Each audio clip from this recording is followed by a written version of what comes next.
İyi günler arkadaşlar, kanalımıza hoş geldiniz. Bu videoda Hande Erçel'in bugün geldiği noktadan ve etkisinden bahsedeceğiz.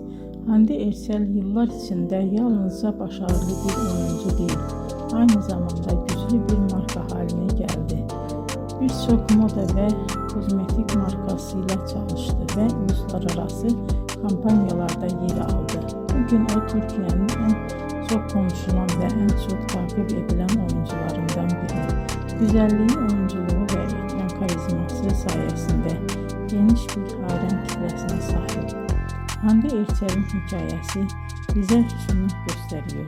Bazen küçük bir şehirde başlayan bir hayal doğru adımlar ve çok çalışmayla dünya çapında bir başarıya dönüşebilir. Bugünkü videomuzun sonuna geldik. İzlediğiniz için teşekkür ederim. Kanalı takip etmeyi unutmayın ve bir sonraki videoda görüşmek üzere. Hoşça kalın.